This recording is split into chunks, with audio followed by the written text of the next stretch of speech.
de alguna manera reflexionar sobre la vinculación del estigma a la discriminación y, por qué no, también la criminalización y las barreras de equidad e igualdad en tiempos de la pandemia de COVID-19. Con 40 años de diferencia, Jonathan Mann dijo que... Já faz 4 décadas, foi dito que matará mais a discriminação relacionada com HIV que a AIDS. Foi dito por Jonathan Mann. Se diz que para acabar com HIV como ameaça para a saúde pública, em 2030 deveremos terminar com a desigualdade. Isso foi falado pela UNAIDS. Não é fácil. O estigma relacionado direta e indiretamente com HIV é o que faz que a AIDS seja difícil de colocar um fim. E esse é o eixo principal deste simpósio. Nós já vimos isso na apresentação do Bruce sobre I igual I. A discriminação institucional e a criminalização são as principais barreiras de acesso ao diagnóstico precoce. Isso é preocupante na América Latina. Tratamento, contenção da população-chave dentro da cascata de tratamento e que possam ser testados de novos que são HIV negativos. E a desigualdade é uma questão transversal. E por isso, nesse sentido, nós ligamos que na América Latina e o Caribe a epidemia da AIDS concentrada, isto é, que acontece, decorre entre as populações-chave de HIV. Por isso, durante 2020 e em 2021, as populações-chave têm estado expostas a diferentes formas de assédio dos direitos humanos sob a desculpa da gestão das quarentenas, sob a desculpa da gestão da quarentena e da redução da circulação de pessoas, foi mais evidenciado durante 2020, houve abusos contra os direitos, ataques aos direitos humanos, houve violência institucional sob pretexto das questões da circulação pelas Forças Armadas ou por forças policiais, falta de acesso aos serviços de saúde, antirretrovirais, porque os hospitais se tornaram centros exclusivos de tratamento da Covid. As pessoas trans não tiveram acesso a hormônios ou a tratamento das comorbidades. E vamos ver que impacto teve HIV, mas em outras doenças, as questões de saúde não transmissíveis, que impacto teve em câncer, diabetes, em outras áreas de saúde, a falta de acesso aos serviços ou continuar com o acesso ao serviço de saúde. E, logicamente, houve muito impacto, não somente muitas pessoas perderam o trabalho, mas também os trabalhos, os ofícios foram precarizados, muito mais o trabalho sexual, em muitos países considerado ilegal, muitas mulheres trabalhadoras sexuais e as pessoas trans se viram obrigados a abandonar seus locais de moradia e padecem de uma crise alimentar significativa. Então, estiveram mais expostas à violência, mais expostas à Covid e a HIV e ao HIV, as populações-chave.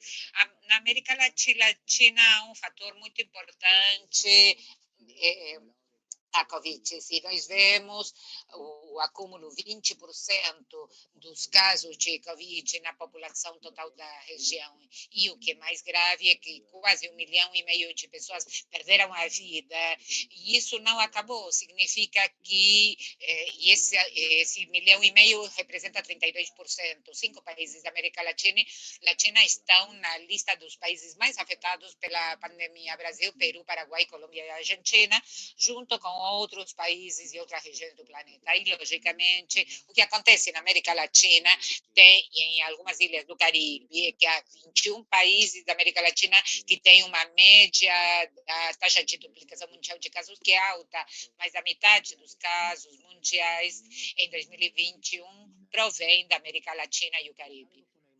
E aqui nós vemos uma imagem, nós observamos esse gráfico tão tão bom, que é da UNADES. Agradeço à doutora Coral, da Unidade de Inteligência Econômica, que nos ofereceu este gráfico. Se observamos os países ricos, desenvolvidos, que é a banda superior, observamos que as previsões nas áreas indicadas, se observa que para março de 2022, estima-se que poderia estar cobrindo, terminando cobrindo a total vacinação total. Isso estaria ligado diretamente ao fim da pandemia, se não continuam aparecendo outras variantes como a Delta. E vemos países pobres, países que dependem da COVAX, com relação à doação de vacinas, que dependem da doação de vacinas. Vemos que a cobertura necessária da vacina para poder controlar a pandemia chegaria aos nossos países para janeiro de 2024. Agora são 2 anos de diferença. Isso é desigualdade. E estamos observando uma situação preocupante, ligada ao ponto de inflexão do que chamamos solidariedade global sanitária. E o que significa isso? Naturalmente, os países ricos, tradicionalmente, têm contribuído para a luta contra a AIDS, para os países mais pobres, através do Fundo Mundial. E é uma situação ambivalente. De um lado, os países ricos investem muito dinheiro na iniciativa de vacinas COVAX e outras ferramentas contra a Covid, como a e até deram fundos para o Fundo Mundial para a iniciativa CI19RM. E também são os países que acumulam vacina e discutem uma terceira dose booster, quando a maioria dos países não superam 1 dígito de percentual de vacinação. E também temos países da América Latina, nas quais a vacinação ainda é muito pobre. Então, temos uma dialética do Titanic. Podem ser salvos da classe alta, e aqueles que estão na classe turista ou classe baixa são os que estão em perigo de morrer e adoecer durante a pandemia. O investimento caritativo, conhecido como bilateral ou multilateral por parte dos países, pode ser afetado, porque os países ricos tiveram que investir muito dinheiro em processos como resposta à crise. Então, também há uma mudança nas prioridades na saúde global. Se discute como é necessário se preparar para futuras pandemias, a segurança. Isso pode afetar o acesso aos recursos para a AIDS. Isso é importante porque em breve estará começando o refornecimento da vacina, por exemplo, no caso da malária, e vamos ver no mundo real como está acontecendo a solidariedade global sanitária. E há um conceito muito interessante na filosofia da África do Sul, que fala de Ubuntu. Eu existo dependendo da existência dos outros. E alguns sintomas muito negativos ligados à Covid, onde existiu essa filosofia de se salva quem puder. Até não resolver a pandemia na maioria significativa dos países e das populações, não será resolvido em termos gerais. Esse é um conceito básico. E, por último, está a questão da mobilidade, os passaportes de vacinação, as restrições de entrada aos países ou a certos lugares, se não receberam a vacina. Isso cria uma nova comunidade de pessoas estigmatizadas, porque não tiveram a sua vacina, não poderão viajar, não poderão realizar certas atividades. E devemos compreender que nós e das ONGs e o pessoal que viaja para trabalhar, mas também há populações que viajam aos países com restrições para a colheita, por exemplo, de uma certa cultura. Isso vai ter um impacto secundário.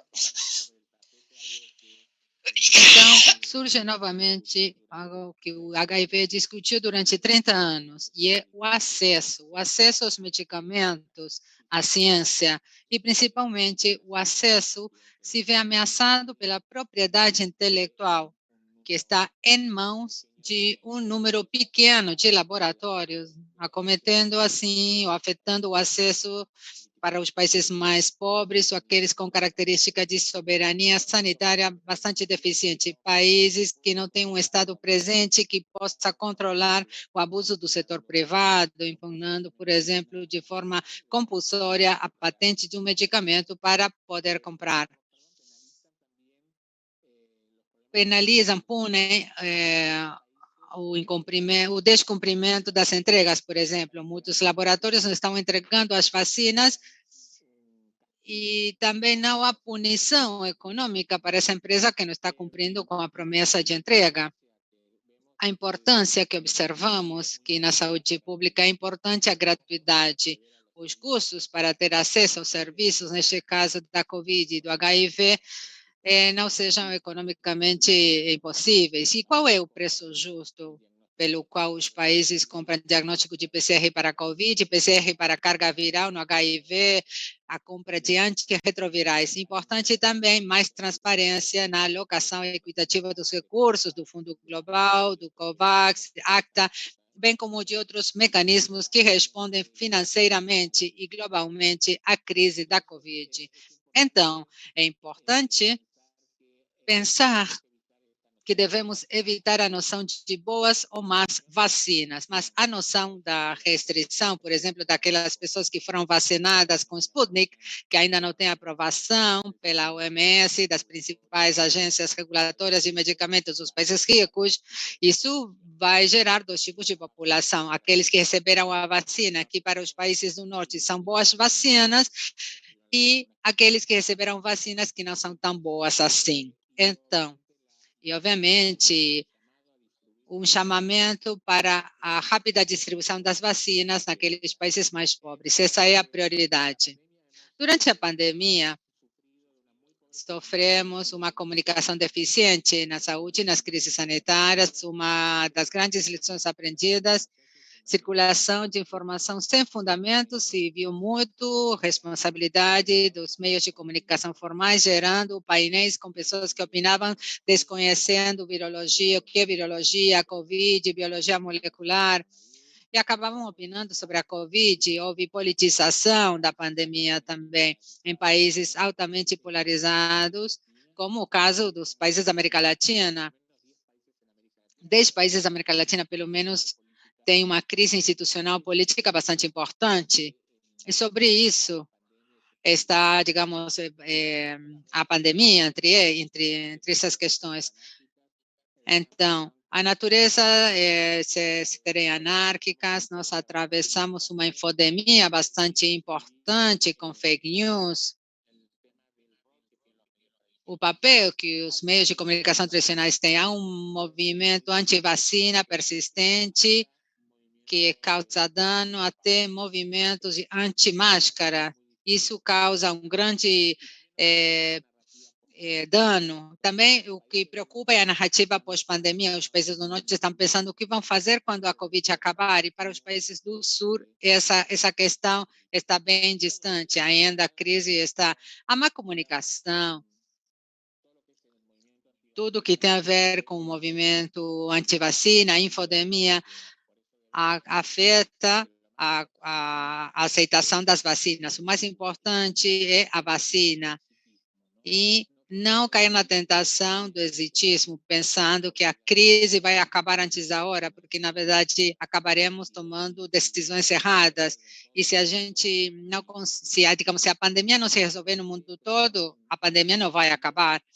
Queria pensar em alguns desafios. Devemos vacinar o resto do mundo, analisar como continuar naqueles países que já receberam muita vacinação, reconstruir programas verticais, sistemas de atendimento sanitário, mitigar o impacto das oportunidades perdidas, melhorar a comunicação, debater e interpelar os passaportes de vacinação e as restrições a viajar, priorizar a contenção econômica, social e a saúde mental das pessoas nos nossos países que foram acometidas durante 2 anos por conta da Covid e devolver o protagonismo à saúde integral. E para concluir, As pessoas com HIV pertencem ao grupo de populações vulneráveis e isso devemos revisar, porque ainda hoje não há consenso a respeito. Devem ser priorizadas as pessoas com HIV para serem vacinadas no mundo todo. O acesso aos serviços de HIV não devem vulnerar a confidencialidade, o sigilo. E as pessoas do HIV, ao se vacinar, não devem renunciar à confidencialidade. Publicar as evidências recentes, por exemplo, em alguns países, calcula-se um aumento na letalidade de 25% em pessoas com HIV. Devemos dizer aos tomadores de decisões que as pessoas com HIV morrem mais da Covid do que aquelas que não são portadoras de HIV. Vacinar as pessoas com HIV já deve ser a principal prioridade. E para concluir, convidamos a contribuir em 2 iniciativas com Covid-VH e corresponsáveis-chave. Agradecer a Virology Education pelo convite a todos nós para fazer essas reflexões por mais um ano. Muito obrigado.